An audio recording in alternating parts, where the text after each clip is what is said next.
is Jallo. As you know, she's also a very strong member in this association, but because of her busy schedules, she's unable to attend this program. But nonetheless, I am delegated to be part of you today and to... Okay, Jama Anjara, for when I have the Oyokado, Capital Immigration Department, Duty Besengo, Kaiji, and Hokan Poli Gambia law, or Capital have the Yoga. The Yogi of a feature to know what they are, while Andrew or Wone Halo. Johnny Caraco, Angane, maybe what an popular, few are and farm by Ovion and Rapular. Bismillah. Okay, like I have mentioned earlier on, first of all, my name is Kabambai. I am the Deputy Commissioner of the region in URR. Deputy Commissioner region URR. But in this particular meeting, I am representing the Deputy Director of Immigration, who is Ule Jallo. Deputy Director of Immigration, Ule Jallo. It was 2 days ago when I received a memo from her that I should be part and parcel of this organization on her behalf.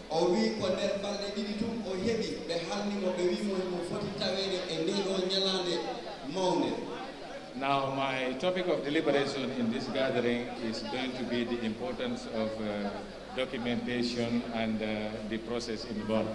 Owi hande kanko darande makko e odo ndeno nyalande owi ko yewtugol nafa hebugol kaydi jibinande leydi kaydiji leydi. As we all know, all of you in this hall can bear me witness that documentation is key, and everybody at the age of 18 and above should obtain the national ID card. O continue owi enen fof ine wawi jabude hebugol kaydi jibinande leydi ko hunde de anduda ko hunde mo beno foti dum hebude sa hebi duubi sappo e jeetati yehi dow. When you look at the 1997 constitution of this country, which is the bigger picture, o wi si tawi on daari bukku dum woni deftere leydi ɓura andirede 1997 constitution, it dictates that anybody above the age of 18 and at the age of 18 and above is liable to obtain a national ID card. No woni toɓɓere nde annduɗa no winda e 1997 constitution on immi kala heɓude duuɓi sappo e jeetati yaari dow no foti heɓude kaydi jibinande leydi, failure of which he or she is liable to commit an offense. O wi si tawi de ɗum ɗon waɗani joomum no wawi wa si tawi sartaji fawete e dow. This special area of deliberation today is not a new thing in URR here.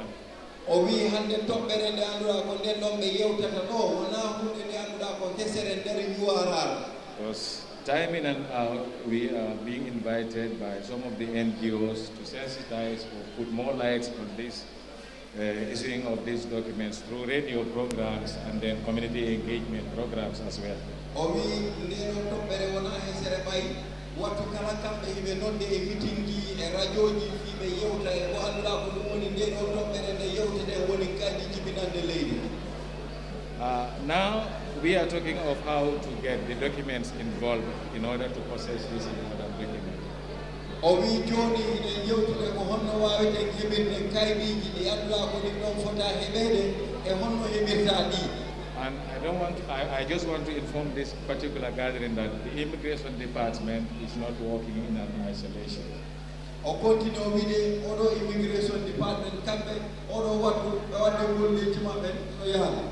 have our local partners, which are the chiefs and the alcalos.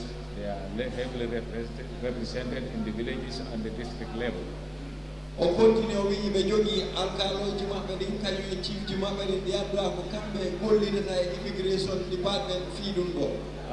This system required two supporting documents. O wi fi hebugol kaydi jibinande leydi ko ma heba kaydiji didi.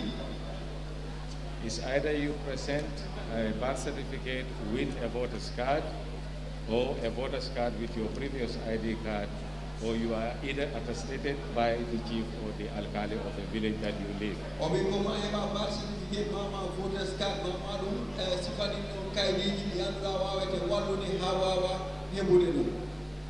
When you look at the whole thing, we are trying to satisfy our own citizens because indirectly or directly, we are working for the benefit of the taxpayers.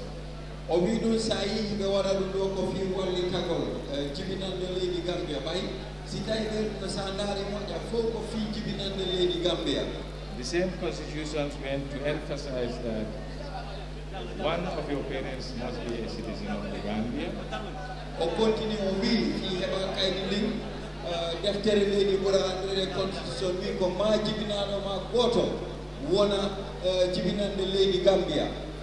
It's either your father or your mother. There are other conditions also attached which may be not our level here because they are not accessible here.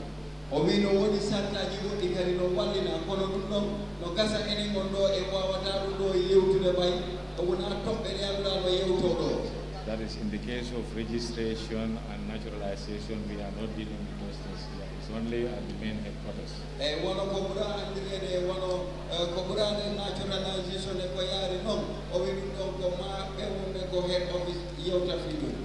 Like I have mentioned before, this region is blessed. You have very good technocrats in the region, and we are working hand in glove with them every time. All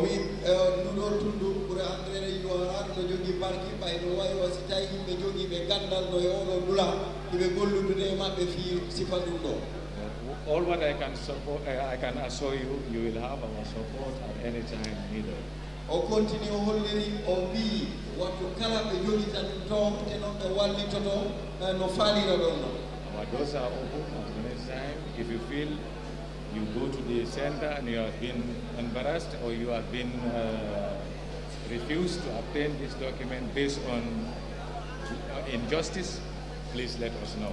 O wi dambe mabbe no udditani o watu kala sitay ay ko dulaji mabbe yida be wikkike ma dum no wamo sitay be fala kama walule be wide kambe dambe mabbe no udditani o monon fo. Once again, I must once again express my happiness. O wi mo hollira weltare makko. On that note, I thank you very much, and I'm very much pleased to be this type of madam. That's it. If anybody has anything to ask.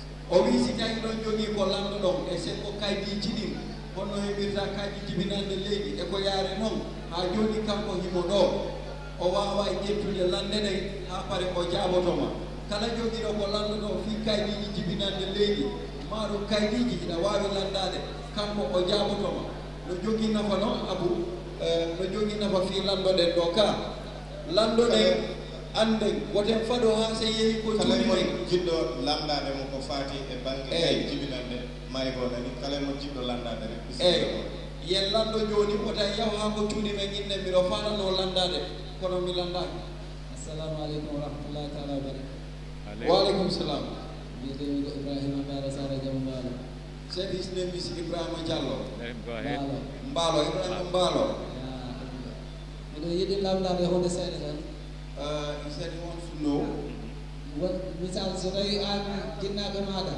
if your parents are give me now my lady born of a particular country and they move to another country.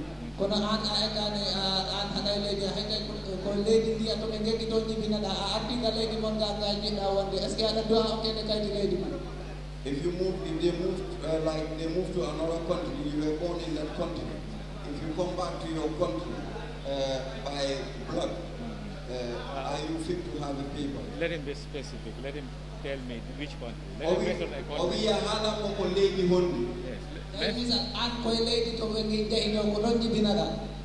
Lady Hondi of for example, Senegal. Okay, Senegal. Senegal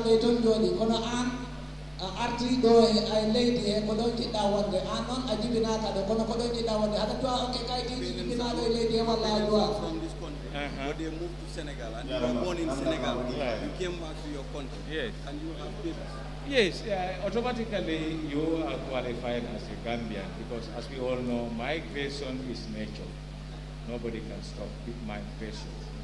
People are subjected to move from one end to another. Categorically, if your parents are born here and they happen to go and settle in Senegal, but you have decided, after being used to this country, you have decided to come back, you will still be treated as a Gambian. Owi sitai ko be ma ben bodo jibina be Senegal anga jibina ma ton afala ma ne ko ledi Gambia owi anka Gambian wo anka Gambian ko dum don kan ko holle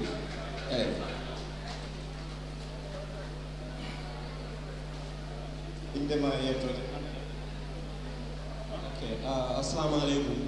Alaikum salam. Balde, I have a question for the immigration officer. You are welcome. Which is,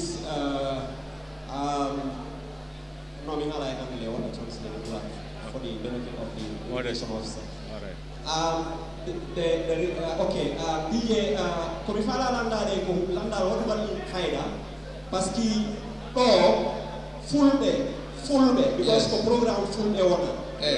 FULBE do jogi problem e bugol kaydi ko min Ibrahima Soliba woni landare do, and Fulas are facing a lot of difficulties in acquiring these documents. dum non wawata continue di leydi.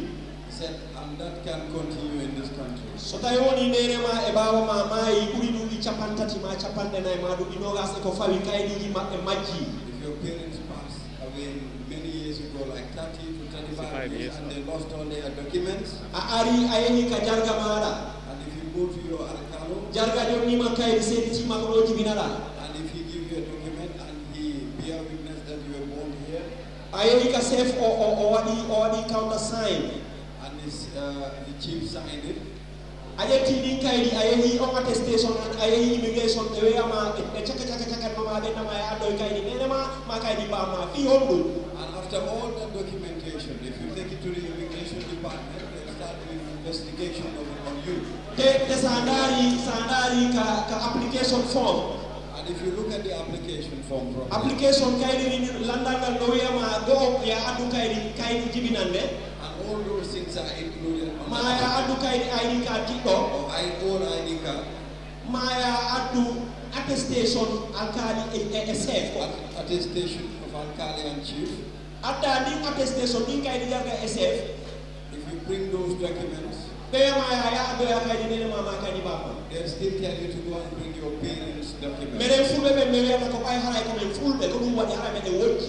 He said the Fullers are seeing that as a segregation, Te sa yehi kadi a yiyay kadi woɓɓe adda e kaydi jibinande. and still people will bring birth certificates, Hara wana non Gambian parent hara ko original kaydi jibinande iwdi ka Ministry of Health. and still not Gambian parents, but documents from Ministry of Health. Si a ari tawi ko a pulloji a wojji ɓe nama ya addo a kaydi nenema e bamma te wona an jonni hoorema ɗin kaydi. If you are fair, they'll tell you you're a Fuller. Yes. Okay. Okay, like I have mentioned earlier on, what you have just said, I have elaborated on that in the past. Like this is nature, you can be from a country or a village, eventually you lost both of your parents. That is nature, we cannot stop that. But pending those parents, if they are born here, we have nothing to do with that. It means you are categorically qualified as a Gambian. I've said this. And when you look at it in another way around, all of us are looking at the bigger picture. That is the Constitution, it's the supreme law of this country.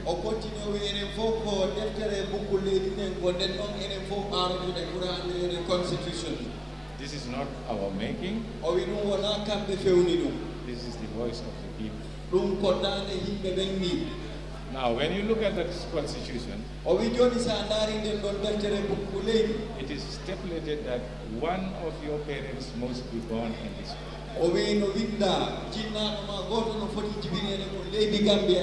I cannot change that. The immigration department in general cannot change that. Immigration department That decision is left to the general public.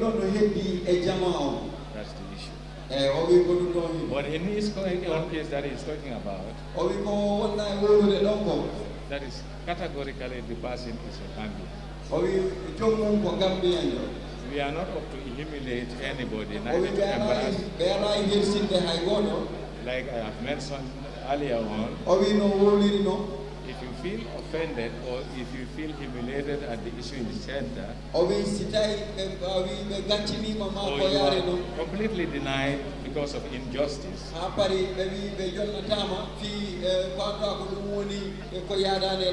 please bring your complaints to our office. I think I have satisfied the question.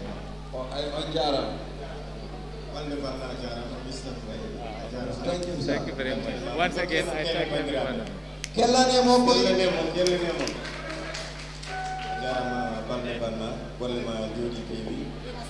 Hajoni musibe am en jawtat goto kadi e filifaɓe meɗen woni Imam Diallo maw yewtenen ko faati e jangde sukaɓe meɗen rewɓe ɓe e jangde rewɓe kadi maw waw yewtande en ɗum ɗon ganden kadi ko holko woni nafoore jangde debbo e holko sabuɗo kadi eɗen guitta sukaɓe men rewɓe ɓe e nder iskulaji ɗi beele en gaccatɓe kadi ɓe jangga nafta en walla ko holɗum ɗum ɗon noon Imam Diallo ɓe mbima ko bisimilla ma ɗo pour télévision o wawa ƴettudema wawa yewtidde e bandiraɓe ɗum noon ko Imam Diallo woni e yewtande nde ɗon toɓɓere noon Imam bisimilla ma.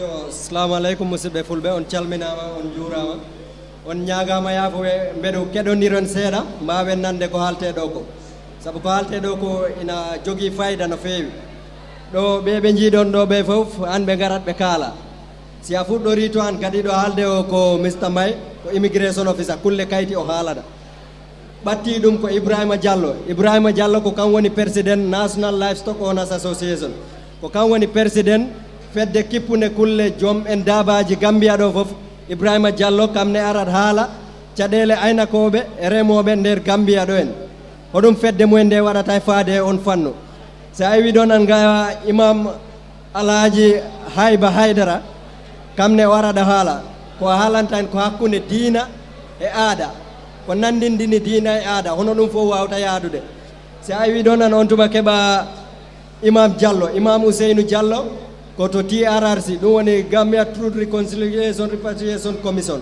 kam ne mo arat mo haalana en kulle jangde surtout e jangde sukaɓe rewɓe eɗen poti jangin oɗo jangde nde tolni o jangde wawi yaadude aada Imam Diallo ko ɗum haalanta en yeeso Imam Diallo ɗon ko Bambe Balde ko kam haalanta en kulle caɗele fulɓe hirnangue Afrique hono fulɓe ɓe kodiri hoɗum woni probléme ji mumen e hono fulɓe mbawta wadde ha ɓe ɓangto ɗum ko Bambe Balde haalanta en ɗum si a wi ɗon an ko keɓa Baboucar Sambou ne ko to TRRC immi e kulle youth and children coordination kippuɗo kulle sukaɓe e ɗum ɗa sagataɓe kulle toon to TRRC joni ɓe fof ɓe garat ɓe kaala ɗum noon bakkilloɗen keɗodiren kala garɗo keɗoɗen ɗum beela paman hen ko ɗum woni e han jonde nde ɗum noon on calminama on juurama on mbiyama bisimilla o conference ko conference fulɓe Afrique ɗum noon assalamu aleykum a jarama golle ma jooɗi dokkema kelle wawi bandiraɓe walla poɗɗani min ɗum noon Imam Diallo kanko arata o haalanen ko faati e kulle e jangde ha tengti e jangde sukaɓe men rewɓe ɓe so pari noon on tuma wawen ƴettude break juulen so en arti kadi continuen e programme o ɗum noon Imam Diallo bisimilla ma.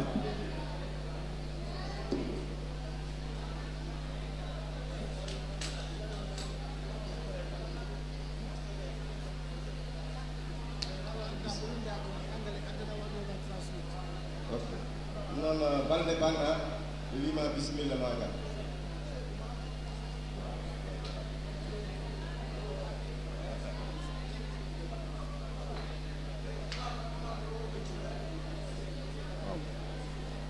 My speech is in English. It's very translated, yes.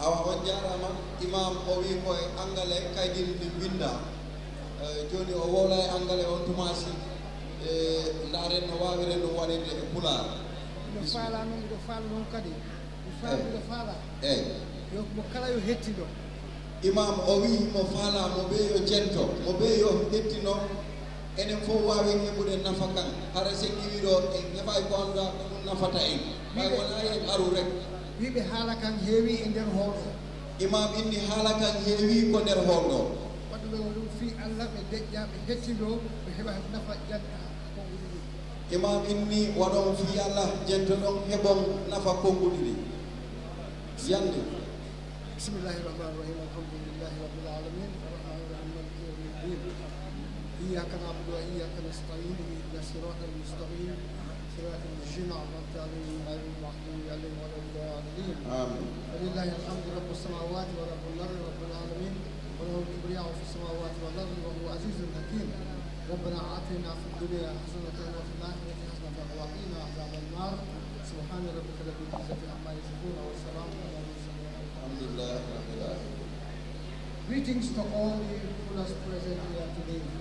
Imam obi o salmini fulɓe ɓe annduɗa ko ɓen fowtawaɗo hannde. When I received their invitation to make a statement on education, particularly girls' education, o wi gila o hendi ko annduɗa ko ɗum ɗon woni ko kanko foti arde yewta e sengo ko annduɗa ɗum woni jande sakko jande sukaɓe rewɓe ɓe. I was very much pleased. O wi ɗum wonanimo weltare mawde. Perhaps it is important to state that o wi no jogui nafa o wowla I am born a Fuller. o wi kamɓe ɗe ko jibinaɓe koɓe fulɓe. My father is a Fuller. Baɓe maɓɓe ko pullo. My mother was a Fuller. Nene maɓɓe ko pullo num. And I was born and bred in BASSE8th. E ɗon kamɓe kadi ko BASSE8th ɓe jibina ɓene a. My grandfather was the chief imam of BASSE. Ko sono maɓɓe wonno chief imam BASSE. And he was succeeded by Karamo Soriba. On tumasi Karamo Soriba ƴettoye place maɓɓe. And he was succeeded by my late uncle Suleiman Ba. On tumasi on kadi on late uncle maɓɓe Suleiman Ba. But on the topic girls' education, I happen to have been involved with teaching and learning for the past 60 years. I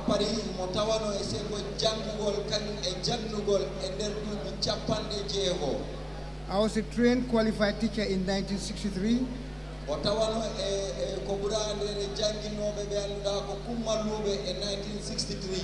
I rose through the ranks to become the principal education officer of URD in 1978. In 1978, principal education officer. Principal education officer for URD. And MID.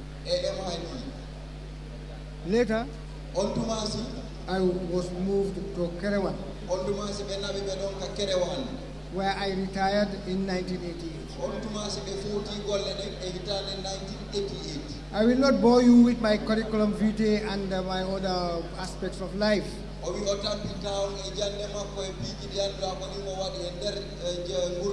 But I want to assure you that I have enough knowledge to talk on girls' education.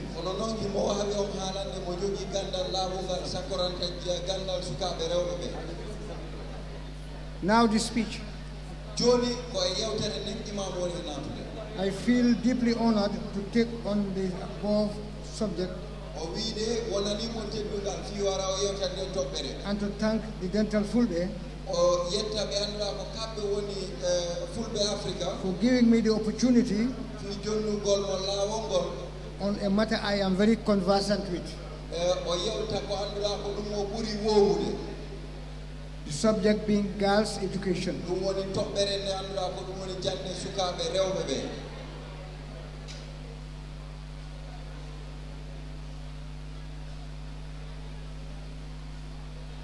Taking the consideration of the Wolof statement,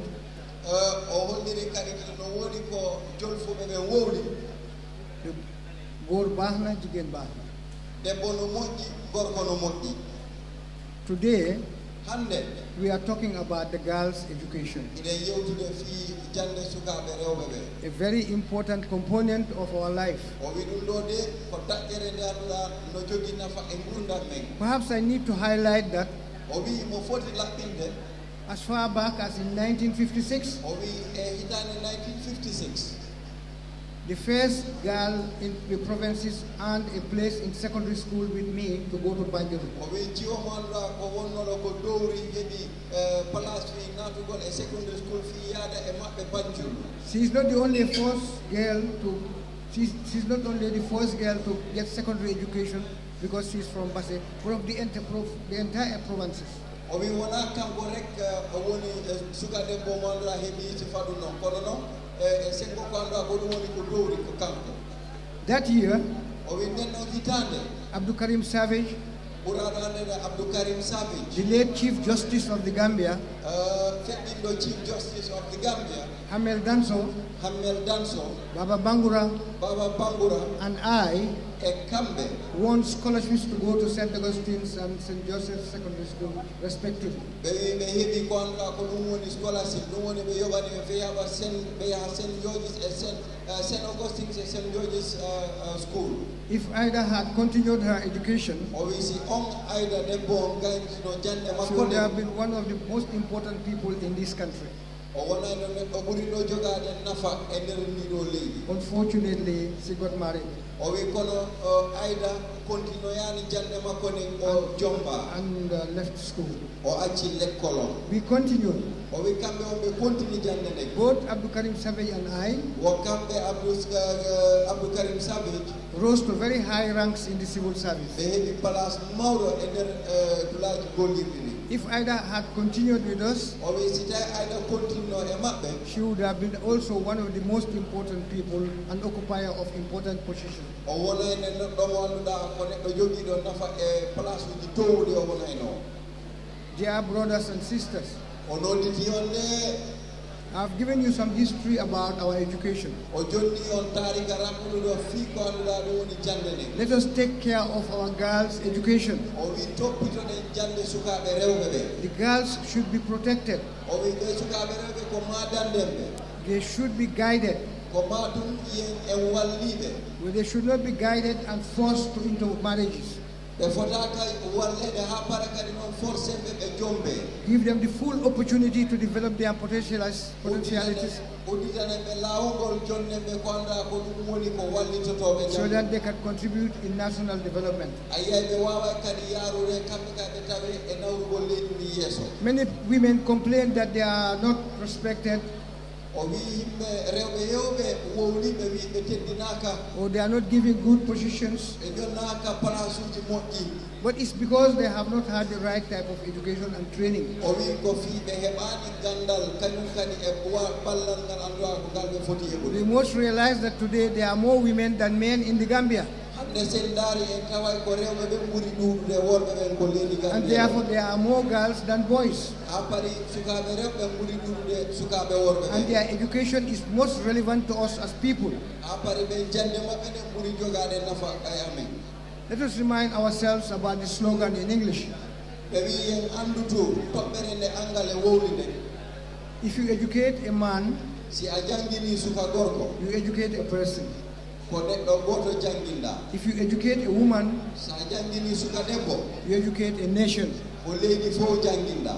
Let us break this and look at the role of women, girls from girlhood up to womanhood. O wi yen daaro miijitoɗen waɗen science miijoɗen suka debbo ko mawnata ha wona debbo mawɗo heppiɗo. The women bear us for 9 months. Ko rewɓe ɓen saawi en lebbi jeenayi. They deliver us, Ɓe jibini en, they educate us, ɓe jangini en, and they do everything they can to make sure that we are sustained. ɓe waɗani en kala ko annduɗa ko ɗum ɗon foɗɗen heɓude fi wawen yiide en wuuri gurdam moƴƴal. I can remember when I was a small boy in Basse here, Ima wi gila ɓe wonno paykum nder base ɗo. the women had a very big responsibility in the home. Rewɓe ɓen no jogii place uji mawɗi ko galle. They used to be in the gardens, Ɓe wonay ko garden ji, in the farms, ko in the markets, and they paid all our school fees to go even up to university. And that is still true. Today, in most areas, it is the girls' parents, women who pay their school fees. If the women are to continue these important tasks, then their girls must be properly educated. Then they'll be given good positions, and they'll be able to contribute more significantly in national development. Let's not force our girls into early marriages.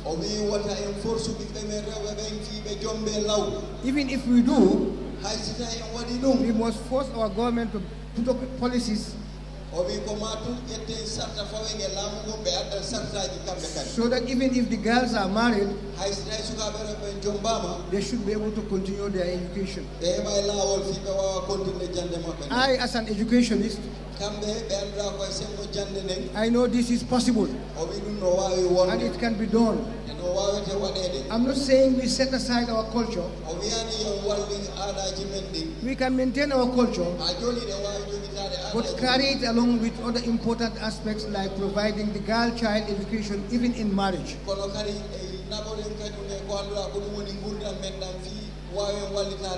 We should therefore, all of us, advocate for this, and we ensure that our girl child is educated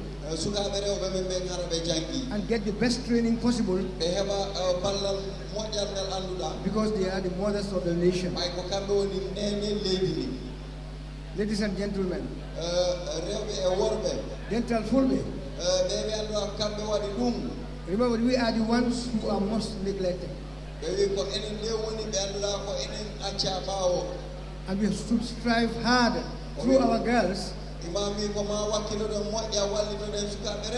so that they will attain the positions other women have attained in this country. And we can do it. It is a big possibility. And there is no reason why we can't do it. So girls present here today, stand firm. Look for what you want. Go and get it. You can be the doctors of this country. You can be the lawyers. You can be the educationists. You can be the farmers. In fact, right now you are the best farmers in this country. If you go to the combos, all the gardens are owned by women. These are the women who are sustaining their homes and educating their children. We all know that. We know we talk about the past, but we are sure, we know that our mothers contribute more than our fathers. Therefore, if we are going to continue this important task, you must work hard. But get the right type of education. Put yourself in the position to compete with all other men. And strengthen the wall of saying,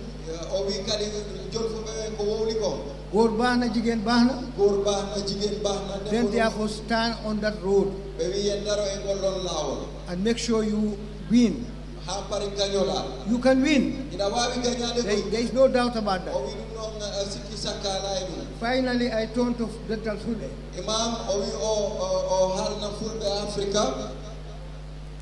We are a tribe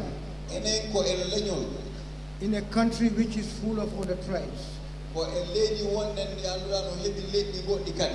Our task, first of all, is to recognize who we are. If we know who we are, then we can recognize who other people are. God created all of us. and gave us all opportunities. Therefore, we should not take ourselves as if we are superior. Fullers are generally known as humble, nice people and religious. But our task is more than that. We must be involved with national development.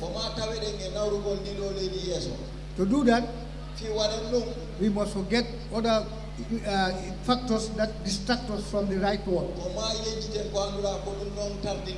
and maintain the spirit of nationalism. Maintain ourselves as people who are all in the same country,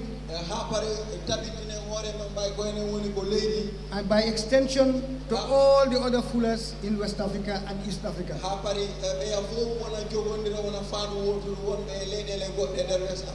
But we keep this with our other tribes. Let's not forget our brothers, Mandigos, Jolas.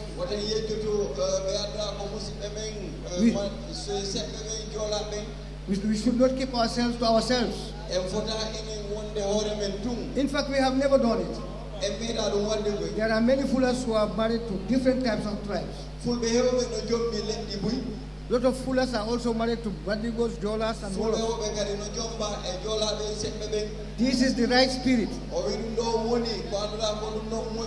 But to conclude, I will still maintain that it is our responsibility to showcase of what we are as Fullers. Bibe Fulbe mi yetti on. Imam yo yetti on bibe Fulbe. Dental ngal daru dongal. O wi dental ngal darnu dengal. Yo Allah wadu en barke. O yo Allah wadu en barke. E be gure meden den. Be gureji men din. Waden be do lawol fewugol. Waden be e do lawol fewugol. Kono ko rewbe non buri jogade dole e dum. Kono ko rewbe non buri jogade dole. Men halfini on suka ben. Be halfini on suka ben de. Men halfini on suka be rewbe ben. Be halfini suka be rewbe. Ko be wono tan nene leydi ni jango. E ko be wono tan nene leydi ni jango. A wakilo den nani. Imamini en daro wakilo den. Woten acce bawo. Woten acce bawo. Assalamu alaikum. Assalamu alaikum.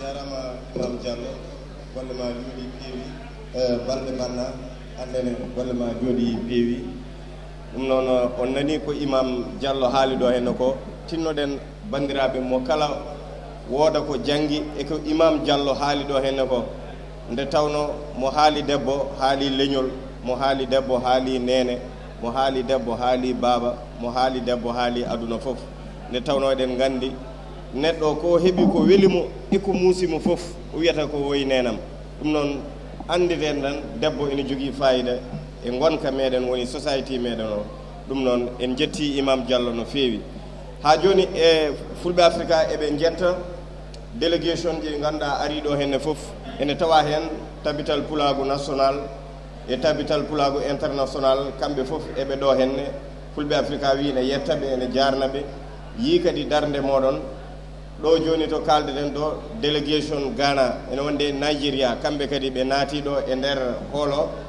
dum non eden biebe kadi bismillah mabbe be gummima to mabbe be ngari to mabbe be ummima leydi mabbe be ngari e der leydi mabbe ko pulago be ngacci ton ko pulago kadi be tawi do henne dum non eden jetta be ganduda ummima e ciahe badide do e woddube be fo be ngari tawterede nde do nyalande Fulbe Africa Allah jarama on jarama Fulbe Africa wi on jarama joni noon en ƴettat break woni jehen juulen sen pari en garti continent kadi e yewtere nde gasani taw sabu ɗum won ko heddi ko heewi kono fof ko ƴetten break foftoɗen seeɗe mawɓe ɓe ɓe yaha ɓe juula kadi kala jiɗɗo yahde juula juulen ha para garten continent programme o inchallahu rabbi on jarama juma nana ɗo henne so kala jaltuɗo jungo ma nano rek juma nan ɗon jehen juulen garten continent programme o inchallah